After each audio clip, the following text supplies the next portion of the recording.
efectivo, es muy importante también reconocer otros derechos. Y uno, el que nos ocupa esta mañana, es el de la libertad de asociación. En ese sentido, el relator Boulé de Naciones Unidas ha preparado informes sobre la materia, sobre desarrollo y libertad de asociación, que nos servirán mucho para poder entender una dimensión más amplia de esta temática. A nosotros nos será de gran beneficio conocer la información que él tenga a bien proporcionarnos. Pero también, y aquí es muy importante la presencia de las organizaciones de la sociedad civil, la información que ustedes puedan acercarnos en esta oportunidad servirá también para que el relator especial pueda llevar de primera mano cuál es la situación que se priva en nuestro continente en relación con el derecho al desarrollo y el derecho a la libertad de asociación. Bienvenido, señor Boulé, a este periodo de sesiones de la Comisión Interamericana. Quiero también aquí presentar a los miembros de esta mesa, muchos de mis colegas que ustedes ya conocen. A mi izquierda está la comisionada Antonia Urrejola, el comisionado Luis Ernesto Vargas. También nos acompañan los dos relatores especiales, Soledad García Muñoz para DESCA y Edison Lanza para Libertad de Expresión. Una vez más, son los dos temas que tenemos hoy sobre la mesa, derecho al desarrollo y libertad de asociación para hacer efectiva la libertad de expresión, por decirlo de alguna manera. Me toca presidir esta mesa en mi carácter de primer vicepresidente de la comisión. Yo soy Joel Hernández. Entonces, la dinámica que vamos a seguir es la siguiente para poder hacer el mejor uso del tiempo. Vamos a otorgarle a la sociedad civil 20 minutos. Vamos a pedir que sean presentaciones muy cortas. No sé si alguien va a empezar a hacer la presentación del equipo. ¿Usted? Usted. Perfecto. Si usted nos puede ir presentando también, o mejor dicho, les pediría a los participantes que se presenten, ¿sí?, cuando hagan uso de la palabra bajo su conducción. Y luego vamos a escuchar por 10 minutos al relator Boulé para al final haya preguntas de parte de esta mesa. Así que sin más, le damos la palabra a la sociedad civil. Voy a ser estricto con el tiempo y me iré auxiliando de estos papelitos según vayamos avanzando, pero trataré de hacerlo de una manera tersa para no poner nervioso a nadie. Así que, por favor.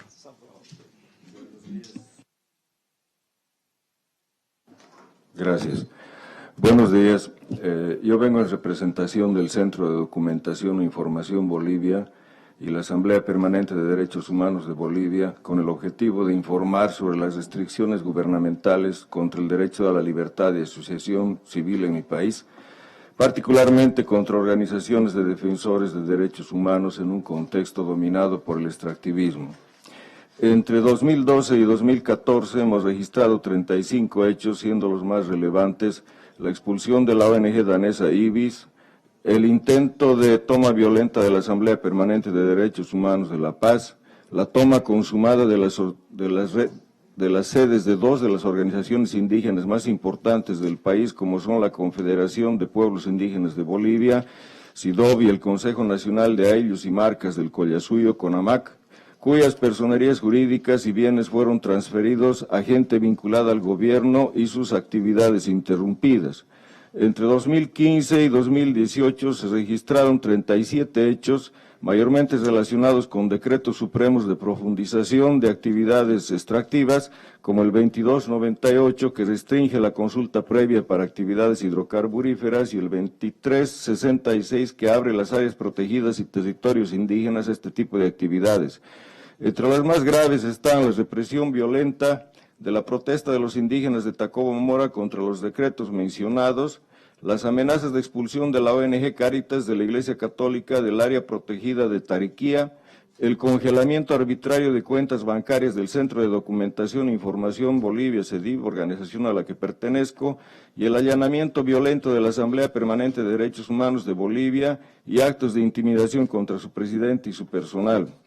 En Bolivia persisten normas como la Ley número 351 del 2013, que con definiciones vagas e imprecisas establece medidas desproporcionadas e injustificadas para obstaculizar el trabajo de las organizaciones defensoras de derechos humanos. Así, por ejemplo, en el 2015 bastó que 38 ONGs fueran señaladas de irregulares por el Ministerio de Autonomías para que se afecte hasta el día de hoy su normal desempeño. Esto sucede pese a las reiteradas recomendaciones de la Comisión Interamericana de Derechos Humanos sobre la obligación de los Estados de abstenerse de definiciones imprecisas en la normativa de las organizaciones defensoras de derechos humanos, y que la supervisión del Pacto Internacional de Derechos Civiles y Políticos señaló que se debe modificar la normativa que regula la personalidad jurídica de ONGs para eliminar los requisitos que restrinjan de manera desproporcionada su capacidad de operar de manera libre, independiente y restrictiva.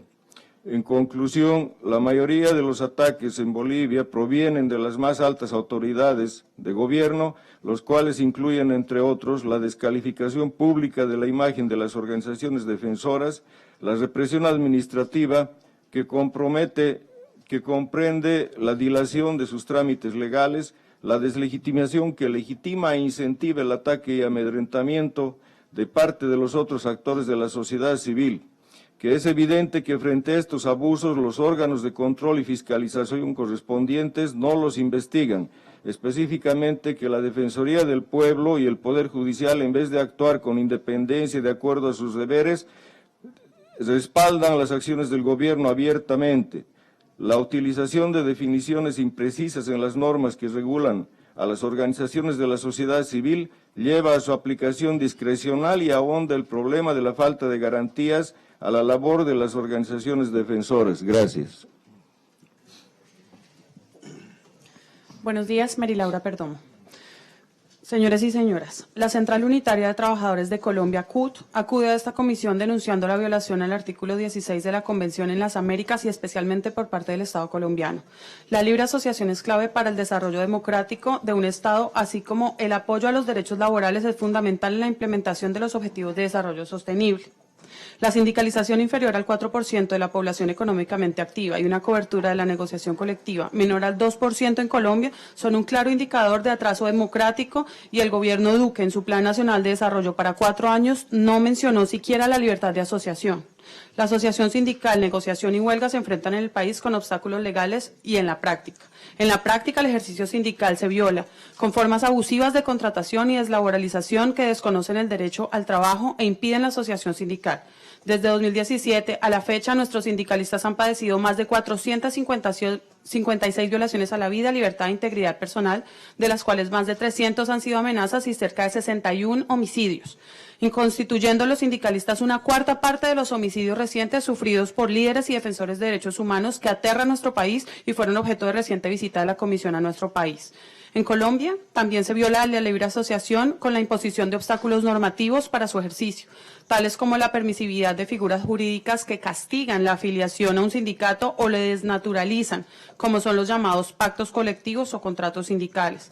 La negativa de adecuar la normatividad a los estándares internacionales y recomendaciones de la OIT, a limitar la negociación colectiva a nivel de empresa, mientras que prohíbe la negociación de temas fundamentales como en la seguridad social, como ocurrió en una reforma constitucional del año 2005, por la que recientemente la Comisión admitió una petición por la presunta violación de Colombia a los artículos 8, 16, 24, 25 y 26 de la Convención y artículo 8 del Protocolo de San Salvador, asunto de gran relevancia para la CUT y para los trabajadores que perdieron su derecho a pensionarse por imposiciones legislativas contrarias al mandato popular y a tratados internacionales de derechos humanos.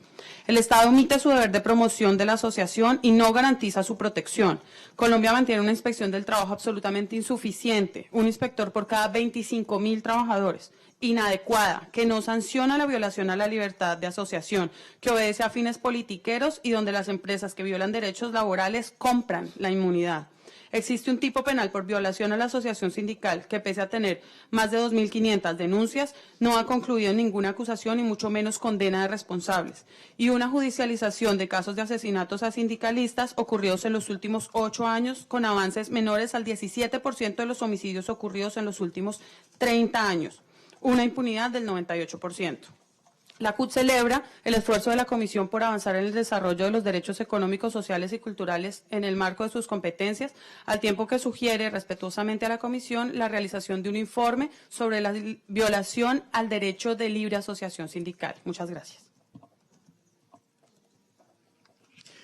Buenos días, mi nombre es Reinaldo Villalba Vargas, integrante del colectivo de abogados José Alvear Restrepo de Colombia.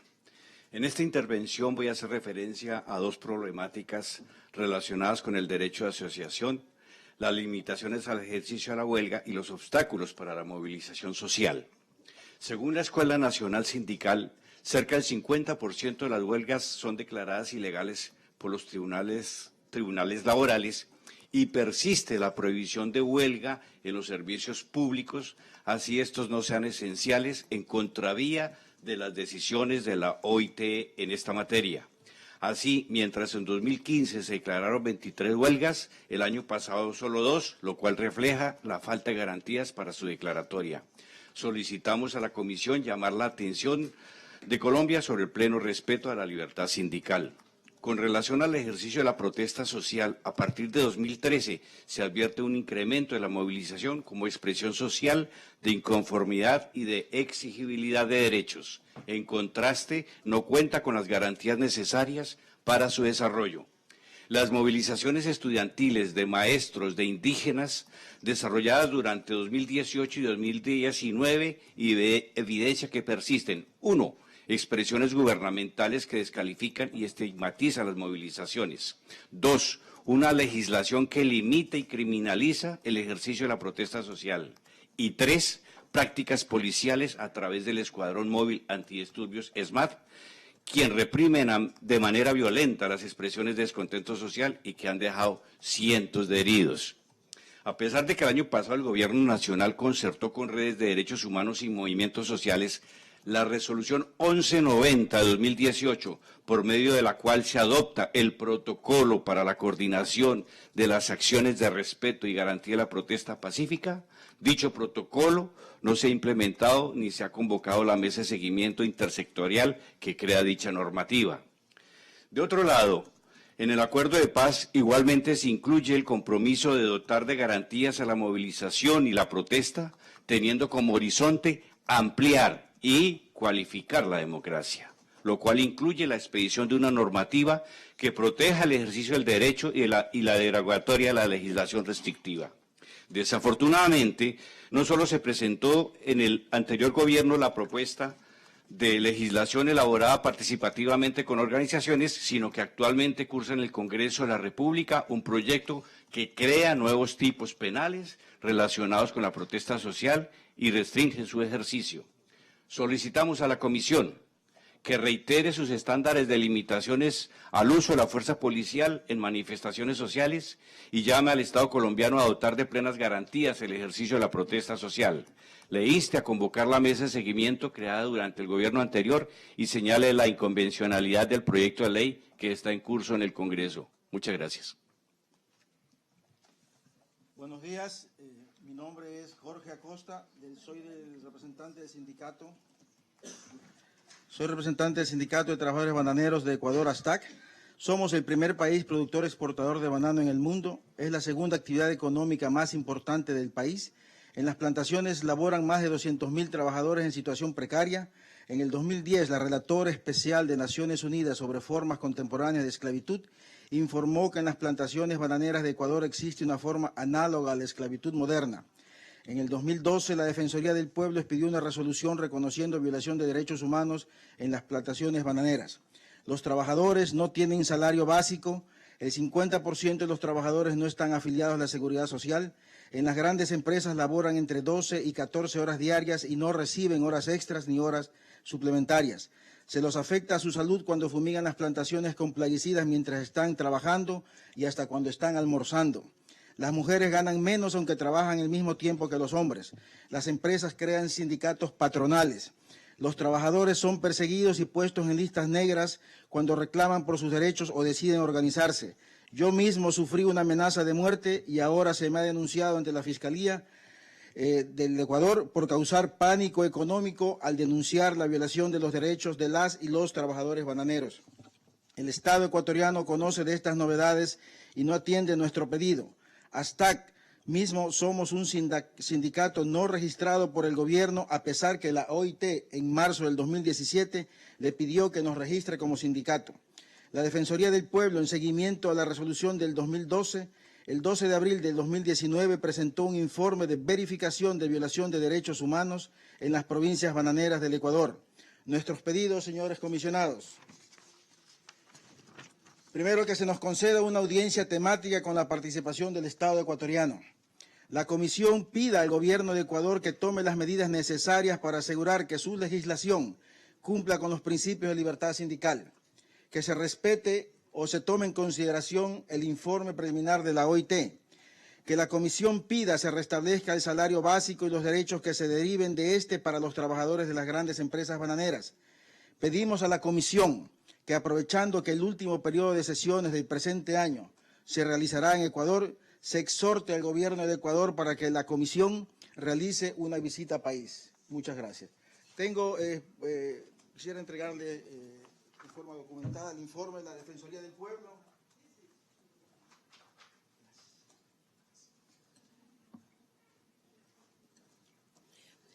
Gracias, señor presidente.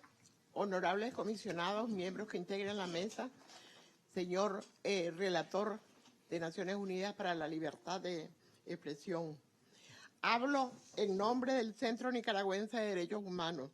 Soy Vilma Núñez de Escorcia, defensora de derechos humanos, enfrentada hoy a la violación a mi derecho a defender derechos y a la libertad de asociación.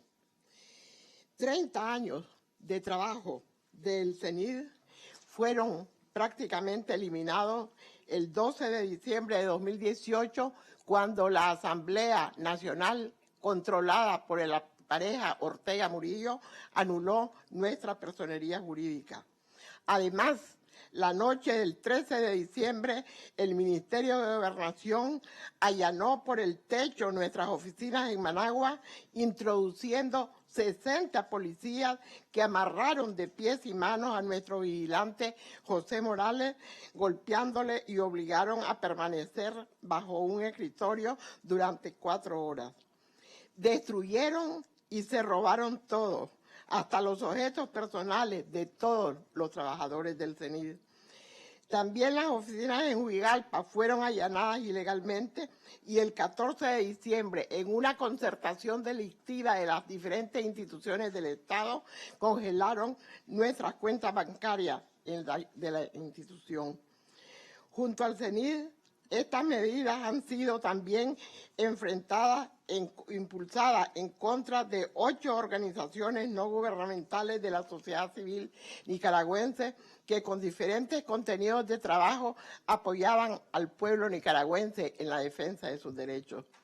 Nos destruyen a todos y paralelamente están creando asociaciones paraestatales, otorgándoles personería jurídica.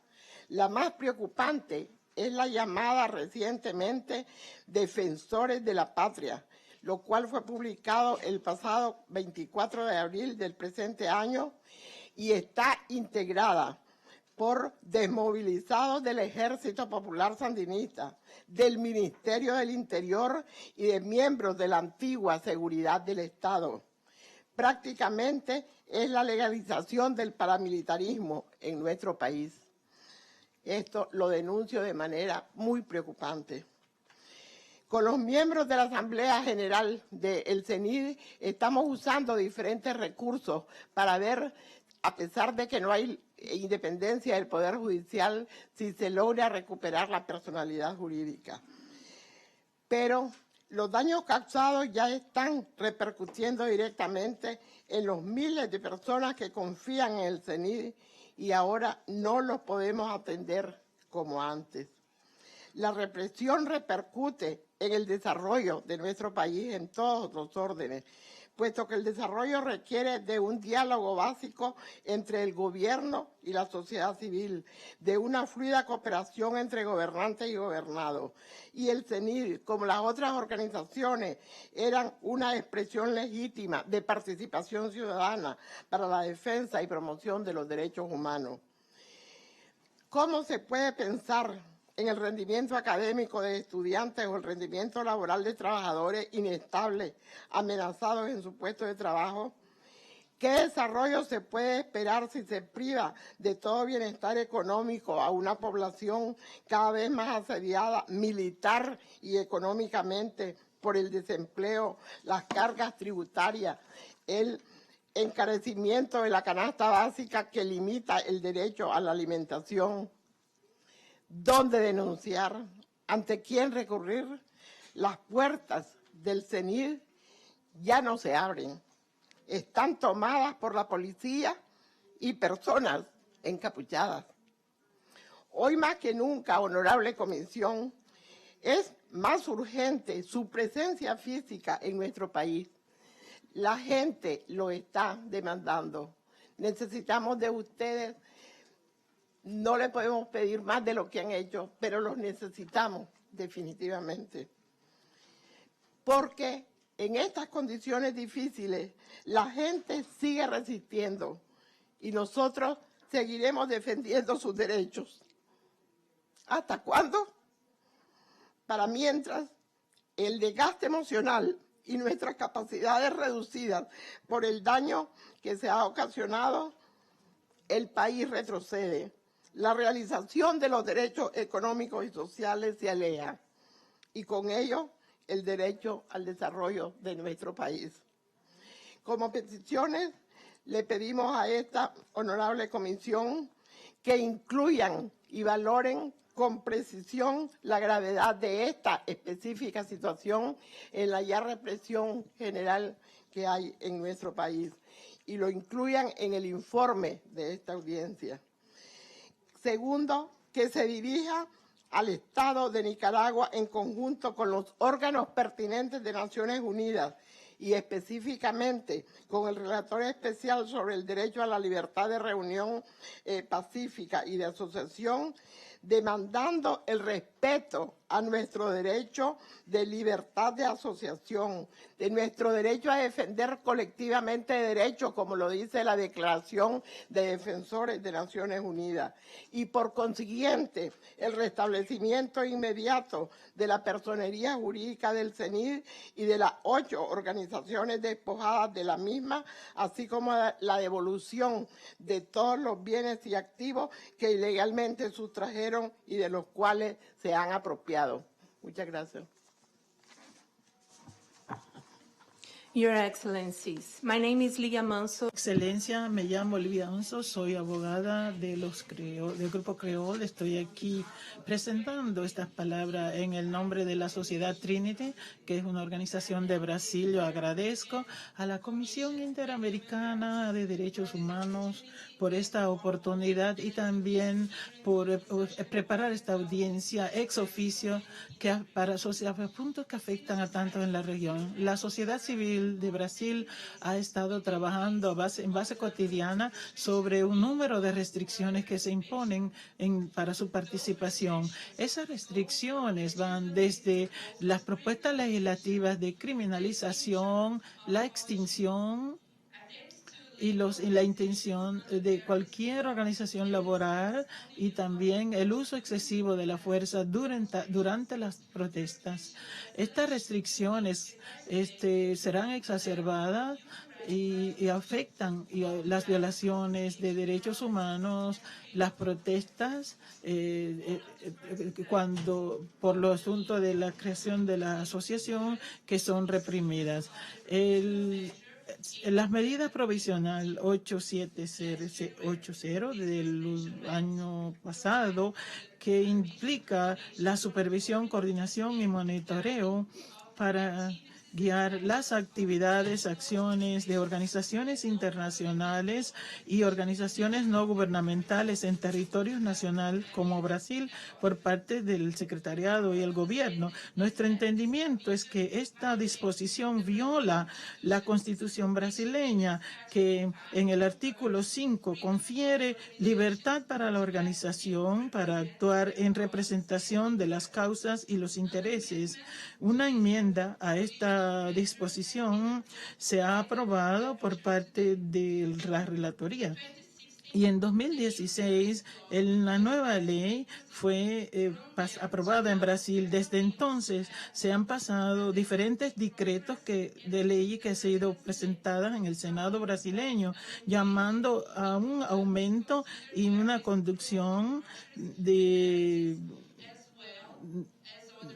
y otras propuestas para criminalizar los movimientos sociales de la organización civil, los líderes de derechos humanos y defensores. Al mirar estos decretos de ley se puede encontrar que ellos buscan la criminalización de lo que llaman el derecho a abusar los movimientos sociales y las articulaciones, el aumento en las investigaciones y al permitirle a las autoridades revisar los teléfonos celulares, es parte de esta orden. Los sindicatos y manifestaciones religiosas son retenidas en excesos. Solamente en la ley del terrorismo hay más de 10 propuestas legislativas sobre procedimientos legales. El Congreso está llamando que haya una enmienda de la ley contra el terrorismo de 2016 a fin de restringir a la sociedad civil y restringir su espacio. El presidente de la República de Brasil, señor Jair Bolsonaro, emitió el 12 de abril de este año un decreto con respecto a la restricción del establecimiento del colegiado y otros organismos de la Administración Federal que incluyen la sociedad civil y los mecanismos de participación. Este decreto también expresamente revoca los decretos anteriores que establecían la Política Nacional de Participación Social. El resultado es que el establecimiento de estos nuevos organismos solamente será permitido bajo la supervisión y restricción y del control del gobierno. Este organismo ya está afrontando muchas limitaciones desde el principio de este gobierno. En general, este decreto aumenta el poder, la autoridad de la sociedad civil y el diseño de políticas en Brasil. Esto afecta la participación pluralística y sociedad en asuntos sociales y extingue un número de organismos colegiados y también su relación con otros organismos. Brasil y la experiencia democrática de Brasil está atestigando un golpe en cuanto a la participación política que va contra el principio de la Declaración de Viena. Al lograr un progreso sustancial en derechos humanos, la sociedad civil y las organizaciones de Brasil también están preocupadas con el uso de la fuerza durante sus demostraciones y protestas. También ha habido un aumento agudo de represión contra la protesta y ciertas políticas de represión que se han agudizado desde entonces y que se aplican de manera indiscriminada, así como armas que afectan, como los gases lacrimógenos, balas de gomas, agente pimiento. Puede terminar porque tenemos poco tiempo. Hay algunas preocupaciones que tenemos como sociedad civil y que le agradecemos a usted por la oportunidad y por la solidaridad internacional. Vamos a continuar luchando a nivel doméstico, pero nuestro entendimiento es que esta comisión puede apoyar a nuestro llamado en la región para que se cumplan las normas internacionales con respecto a la libertad de asociación y de protesta. Muchas gracias. Les voy a rogar a los dos últimos oradores que se limiten a los 3 minutos. Good morning, Commissioner, Special Rapporteur. Buenos días, comisionado, señor Boulez. Soy Mariana Mas y estoy representando la sociedad abierta. El desarrollo es de interés en muchos países del mundo. Los actores de diferentes perspectivas políticas y sectores están debatiendo lo que quiere decir el desarrollo y cómo lograrlo. Hoy quisiéramos discutir la relación entre desarrollo sostenible y derechos humanos. En nuestra experiencia se refuerzan mutuamente. Hay esfuerzos para garantizar los derechos humanos, pero sin el compromiso con el desarrollo sostenible. La promoción de derechos humanos pues no cumple porque no tiene estos ingredientes cruciales para lograrlo. La base para lograr los derechos humanos y el desarrollo sostenible en una base cívica robusta es la movilización, la participación y el sector y también la posibilidad de organizarse con otros. La libertad de asociación se relaciona con el derecho a la asamblea. Es un vehículo para ejercer muchos otros derechos civiles, culturales, económicos y políticos.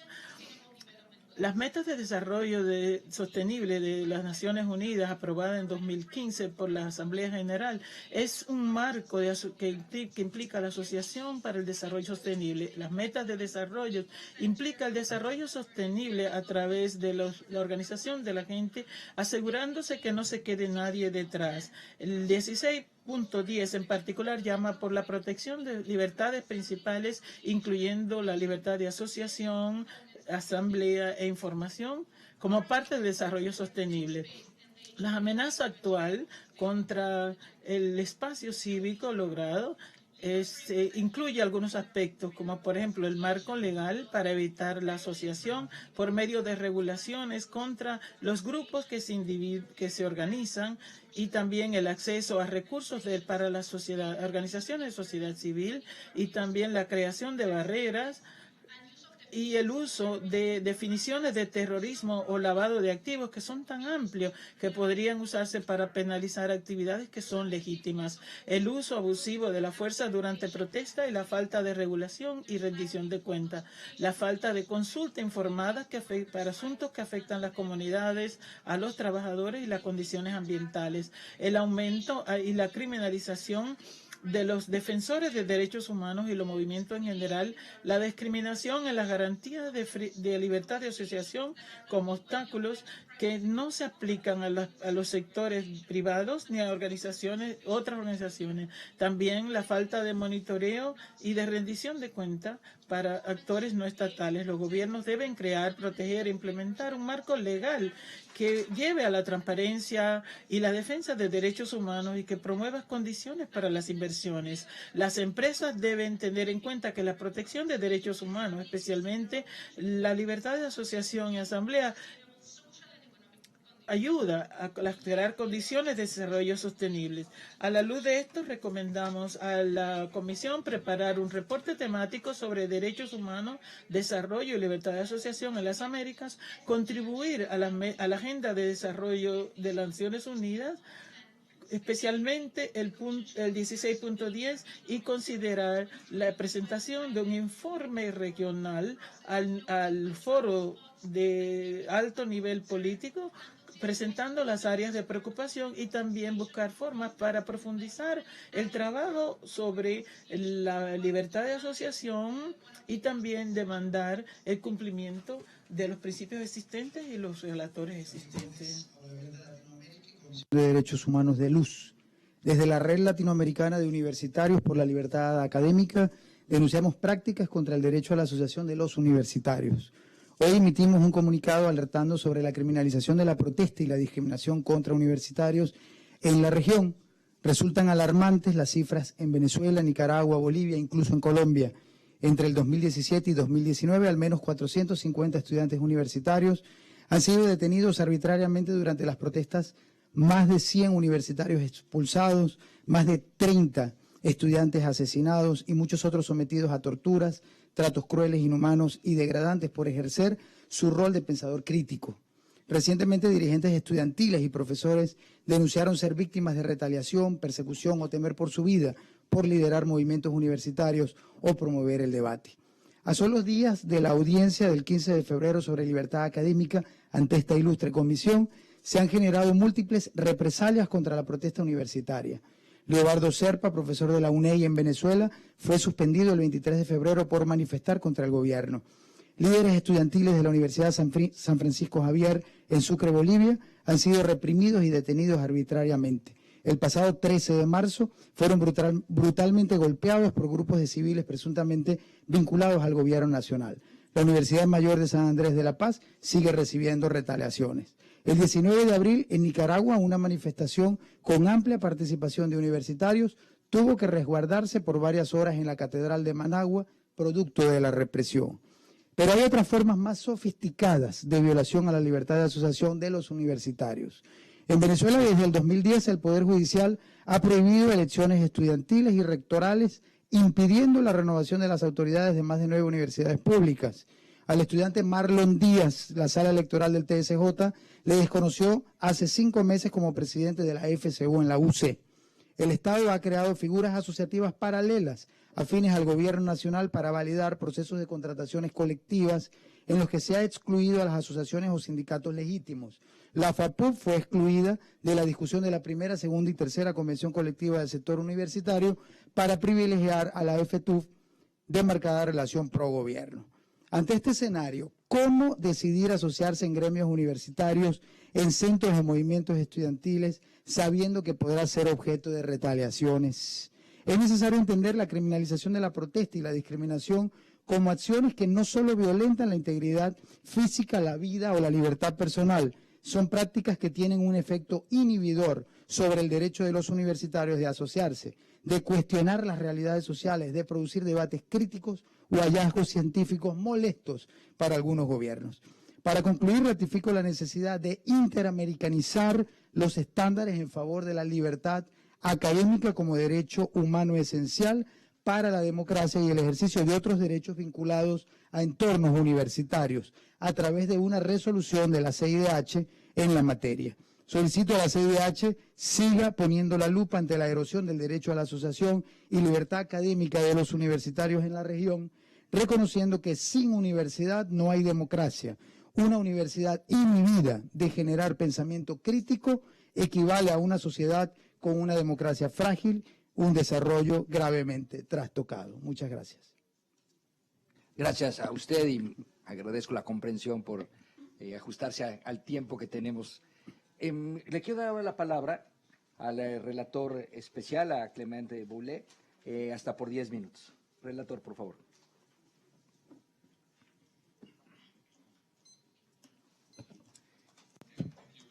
Muchas gracias, señor vicepresidente y comisionados, relatores. Muchas gracias por darme la oportunidad de interactuar con ustedes durante esta audiencia. Me gustaría, primeramente, antes de entrar en materia, rápidamente presentar mi mandato y lo que estamos haciendo y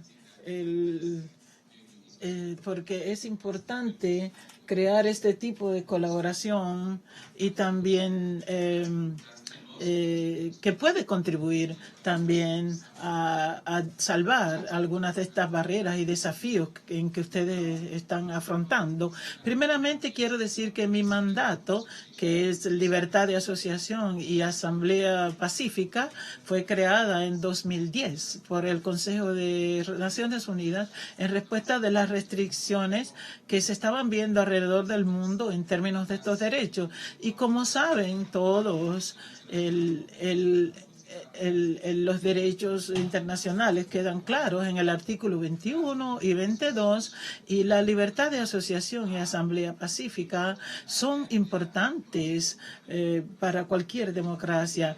En un país donde esto ocurre, este derecho inalienable no se garantiza, pues no se puede hablar de un espacio democrático, no se puede hablar de protección de derechos, no se puede hablar de un ambiente que conduzca a una negociación pacífica entre los ciudadanos y que sean agentes de su propio destino. Eso quiere decir que hay que definir la sociedad en que se quiere vivir y también decidir su futuro dentro y su desarrollo también.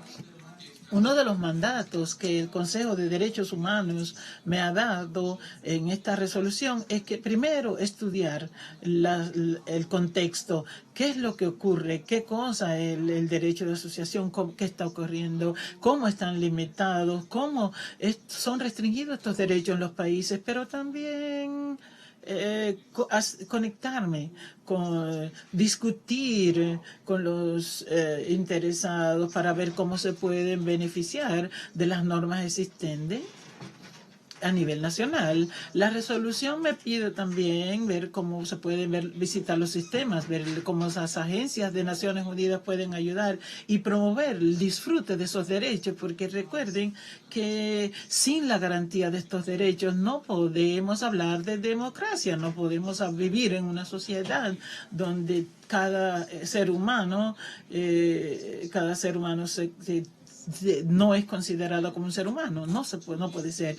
A través de esta resolución, el mandato estableció ciertos métodos de trabajo. Primeramente, y esto es también un momento que ustedes me quieren contactar, es estudiar las características específicas de cada país. Por ejemplo, si usted tiene evidencia en su país de que los derechos de libertad de asociación o asamblea pacífica se viola o se limitan, me pueden enviar la información y a partir de esa información yo puedo también enviar una comunicación al Estado pidiéndole o preguntándole por qué se viola, por qué se restringe, por qué no se otorga y por qué se ha tomado esa decisión por parte del Estado y por qué viola los estándares internacionales o los artículos 21 y 22 de la Convención. Cuando se violan estos derechos en sus países, hay un proceso que está dentro de la legislación. ¿Qué piensan sobre eso? ¿Acaso esto afecta a sus derechos democráticos? Esa definición que tiene en su país y que son dentro de la legislación. ¿Cómo definen el terrorismo? Tenemos una definición amplia quizás en cuanto a la recaudación de fondos. Por ejemplo, si usted piensa que esta resolución se está aprobada, usted tiene un derecho a asociación y sería limitado, y si lo limita, usted puede contactarme a mí y también a su Estado para ofrecerle mi colaboración, ofrecerle mi experiencia práctica para ver cómo puede mejorar el trabajo del Estado y para cumplir con las normas internacionales, porque en la mayoría de los casos la gente me contacta cuando ya se ha hecho daño y en muchos casos a veces puedo participar con el Estado, puedo hablar con el Estado, pero también puedo elevar mi preocupación sobre la legislación y por ejemplo, en el caso de Guatemala, pude contactar directamente la Comisión Interamericana, contactar el país para que esta legislación que estaba a punto de ser aprobada no aprobara, para que fuera revisada esa resolución. Así que es importante para mí que me contacte en la comisión para poder intervenir, pero también una de las formas en que pueden contactarme es cuando piensan que su país, la restricción de la libertad de asociación se está siendo preocupante. Pueden contactarme, preguntarme o pedirme que visite su país y puedo buscar una invitación del Estado para ir oficialmente, y si el Estado dice que no, nosotros no queremos que usted venga, podemos entonces discutir la posibilidad de que haya una visita académica y entonces puedo también discutir y promover estos derechos y discutir por qué es importante para el país promover estos derechos. También yo Por ejemplo, si a nivel nacional usted tiene un caso que es importante para mí, para que yo les ayude, para que yo defienda este caso, porque es importante para la protección de sus derechos, pues también puedo enviar la información, también puedo presentar la información a la Corte. Y también otro aspecto que es importante es el informe temático. Para mí, esos informes temáticos son el momento, la oportunidad en que yo puedo de manera activa ver cómo se aplican las normas internacionales. Así que a través de este informe temático lo que quiero es tener la mayor cantidad de información posible de diferentes regiones, porque yo pienso que las Naciones Unidas deben escuchar los sistemas regionales, deben escuchar lo que está pasando. El informe que va a salir va a informar sobre el trabajo que hacen los sistemas regionales. Es por eso que los informes temáticos son importantes. Y de hecho, con respecto a este informe temático, yo recientemente he presentado un informe que trataba sobre la vinculación entre la libertad de asociación y la implementación del desarrollo sostenible. ¿Por qué yo presenté este informe? Porque hoy usted puede ver que todo el mundo o algunos tiene algunos gobiernos represivos y ellos usan el desarrollo para restringir los derechos fundamentales y la libertad de asociación. Sabemos que ustedes pueden hablar esto, la gente usa el espacio cívico como una forma de poder desarrollar el país. La gente usa los derechos humanos como una variante del desarrollo. O sea, en este informe lo que yo quiero hacer es traer evidencia de que si usted quiere que haya una aplicación eficaz de las metas de desarrollo sostenible, es necesario asegurar que sus comunidades, su sociedad civil sean parte de ese proceso. O sea, la Agenda 2030 está clara de que el centro de esa agenda no puede dejar a nadie detrás, y usted no puede luchar contra la inequidad o contra la discriminación sin que se incluya a la comunidad como tal, sin crear una conciencia de la comunidad para que ellos sean agentes de su propio desarrollo. En este informe yo tengo 5 áreas. Esta libertad de asociación y asamblea es importante para crear un espacio para que las comunidades puedan participar, para que puedan ser parte de un proceso inclusivo de la aplicación de la agenda. Y también yo presento en este informe de que si usted quiere luchar contra la pobreza, usted necesita proteger los derechos del trabajo, porque es importante que usted cree un ambiente en el cual el trabajo se puede asociar, los sindicatos pueden trabajar juntos y reunirse con los empleados para salvar o eliminar desafíos. Si ustedes leen cuidadosamente la Declaración de Derechos al Desarrollo, está clara. Está claro de que el derecho al desarrollo está para la gente y para la participación de las comunidades. Y es importante que se entienda esto para este proceso. También quiero enfatizar de que no podemos hoy hablar de desarrollo ni de ningún lugar, porque ningún país lo puede afrontar solo. La crisis que tenemos ahora requiere la participación de la comunidad. Y ustedes ven aún en asuntos medioambientales, ¿qué país puede hablar de ambiente sin la participación de la comunidad? Vemos hoy que los jóvenes se destacan. Vemos de la forma en que estamos definiendo nuestro desarrollo es para el futuro. Hay que darles espacio a los jóvenes para que puedan participar también en el desarrollo, para que puedan definir lo que quieren hacer. Es por eso que estoy llamando a los estados, cualquier estado que realmente elimine cualquier restricción. Hoy Venezuela, por ejemplo, vemos Nicaragua, cómo las condiciones de vida de los ciudadanos están deteriorándose porque la sociedad civil no puede ofrecer sus servicios. La sociedad civil debe realmente estimular, movilizar las comunidades para luchar contra las inequidades que afectan a esta gente. Y cuando usted tiene este espacio, cuando usted puede participar cualquiera para hacer cualquier programa, cualquier empresa, no puede entrar en este espacio sin que haya una participación de los derechos humanos de estas comunidades, de esta gente. Así que es importante, cuando hablamos de desarrollo, es importante que se eliminen estas restricciones a la sociedad civil.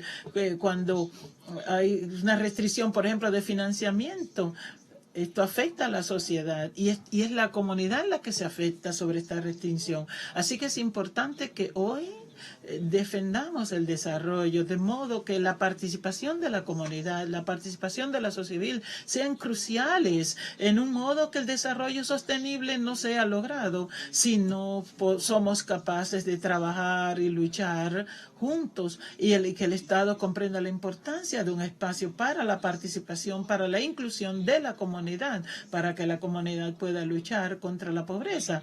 Así que yo les invito a que lean este informe porque no tengo tiempo para entrar en detalles, pero quiero también escuchar de ustedes, si me permiten, saber exactamente en su experiencia en las Américas, cómo es en términos de ese tipo de restricciones, cómo afectan o cómo afectan el desarrollo de los países. Y yo recibo mucha información sobre cómo se limitan los servicios a la comunidad incluso, pero será importante para mí escuchar de ustedes cómo este tipo de restricciones puede afectar o puede tener un impacto en el declinar del desarrollo del país, pero al mismo tiempo cómo puede mi mandato trabajar y para ver que haya una importancia de los derechos humanos en el desarrollo. Muchas gracias. Tenemos tiempo ya limitado. Yo voy a rogar la indulgencia de los comisionados y tal vez anticipo que los relatores especiales querrán hacer uso de la palabra. Entonces, podremos disponer cada quien de 3 minutos, ¿sí?, para algunos comentarios y luego llegar a conclusiones. Gracias, vicepresidente. Y en primer lugar quiero saludar a todos los representantes de la sociedad civil y de las organizaciones sindicales aquí presentes y felicitarlos por las presentaciones. Realmente han sido muy importantes las informaciones que nos acercan para, digamos, terminar de delinear un panorama claro en la región de retrocesos y de restricciones a los derechos de expresión, de asociación y de reunión y de protesta pacífica en los diferentes países de la región. Obviamente hay situaciones de una gran gravedad que nos preocupan y también manifestamos nuestra solidaridad con aquellas organizaciones que incluso hoy tienen la supresión total de su personería y de la posibilidad de disponer de cualquier recurso para desarrollar su actividad en libertad, incluso de sus propias libertades, como el caso y aquí representado del CENID, con el cual nos solidarizamos. Decirles que, bueno, más bien también una información para interactuar. La Relatoría para la Libertad de Expresión y la Comisión Interamericana de Derechos Humanos estamos trabajando en un informe temático justamente sobre protesta social en las Américas, donde hay muchas de estas realidades e informaciones que estamos justamente incorporando y en línea con y también saludar al relator para la libertad de asociación y de asamblea de Naciones Unidas, Clemón, con el que ya venimos trabajando en conjunto.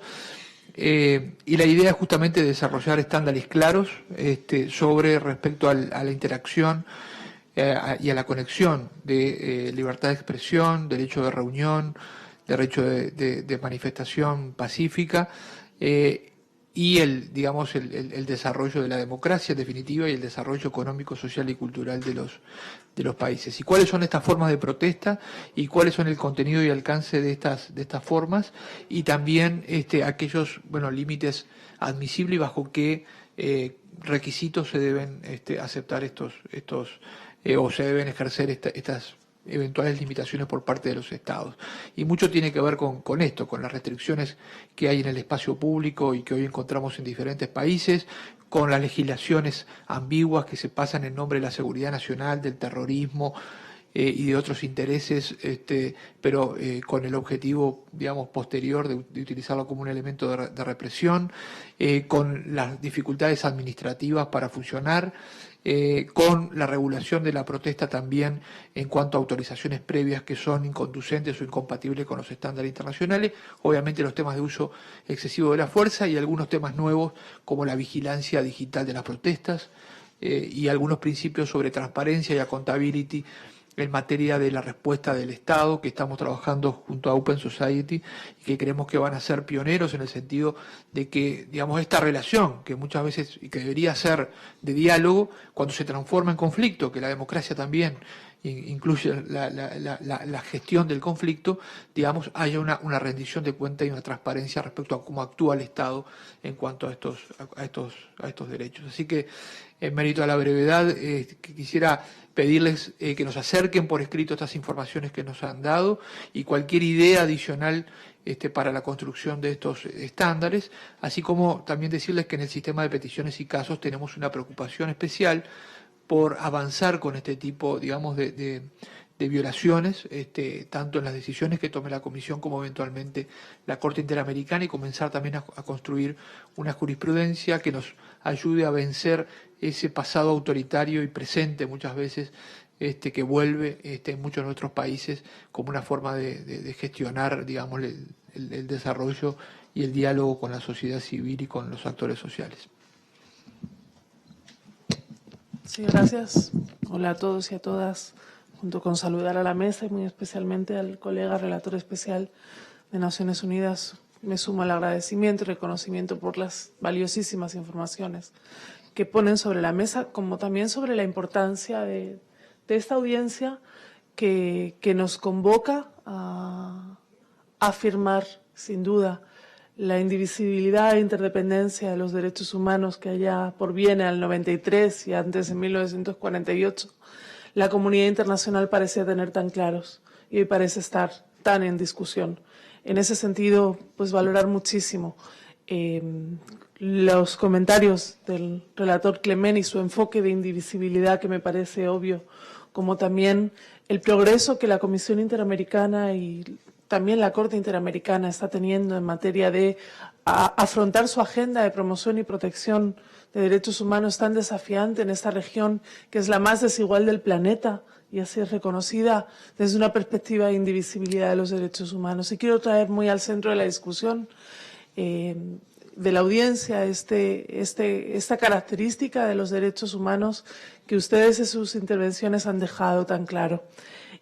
También, como un punto de información y reflexión, cómo la Agenda 2030 es una agenda adoptada por la propia Comisión en su plan estratégico y ni qué decir por este mandato especial de la Comisión. En ese sentido, derechos humanos y desarrollo como la Agenda 2030 forma parte integral y un enfoque constante de nuestro mandato, y junto con las sombras que identificamos en nuestra región y en el mundo, diría yo, también hay algunas luces que conviene traer a la mesa, como ese recientemente adoptado Acuerdo de Escazú, que pone la participación de la sociedad civil en la aplicación del principio 10 de Río de Janeiro en el centro de las acciones de los estados al encarar esta agenda. Yo hago mía también el concepto del relator en su propio informe y ahora explicitado sobre que sin participación de la sociedad civil, de las comunidades afectadas, y hablo de sociedad civil en el sentido más amplio, incluyendo muy expresamente a los sindicatos, como defensores que son de derechos humanos, no va a ser posible cumplir con esta agenda tan ambiciosa como corta aún en lo que hace a una efectiva realización de la dignidad humana. Y quisiera traer también a la mesa un punto de información, y es que junto con completar el informe sobre empresas y derechos humanos tan relacionado con los temas que ustedes han tratado y que la Comisión acaba de preaprobar en este periodo de sesiones, también estamos tratando de impulsar que la agenda de la libertad sindical y la agenda de la libertad sindical en relación con otros derechos y especialmente con perspectiva de género se ponga en el centro de la mirada del sistema interamericano. Recibimos la aprobación de la Comisión para una pronta solicitud de opinión consultiva a la Corte Interamericana en esta materia, en torno a la cual esperamos se genere un proceso en el cual también la sociedad civil, por supuesto, como la comunidad internacional, la OIT, otros mandatos de Naciones Unidas y muy especialmente los sindicatos, que tanto me complace que estén en esta audiencia y en otros espacios del sistema interamericano, tengan la oportunidad también de ampliar el conocimiento del sistema con sus informaciones y reflexiones en esta materia tan urgente, porque sin duda que los derechos laborales y la libertad sindical son fundamentales para combatir la pobreza y la desigualdad de nuestra región. Muchas gracias. Gracias, Soledad. Vamos a estirar el tiempo lo más posible. Estoy seguro que quieren comentar las exposiciones hechas por los relatores especiales de la Comisión y de Naciones Unidas. Entonces, invitaría a una persona que quisiera hacer comentarios generales. ¿Algún valiente? Si no, entonces hago yo un comentario final.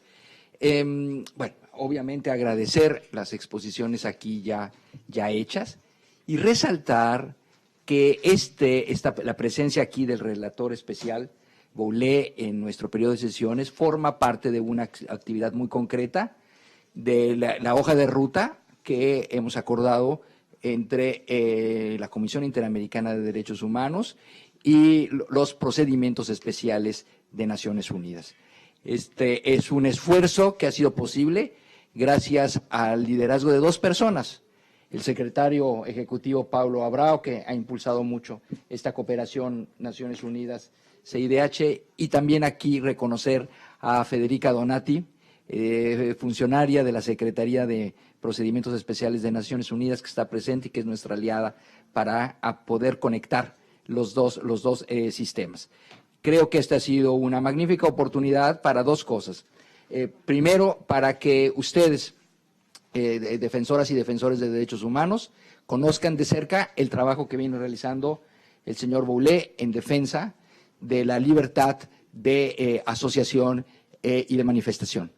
Y por otra parte, también decirle a Clemán que aquí tiene usted, aquí ha visto un grupo de defensores que les han transmitido preocupaciones muy particulares, temáticas y de países que estoy seguro le ayudan a tener una visión más completa de la situación en la región.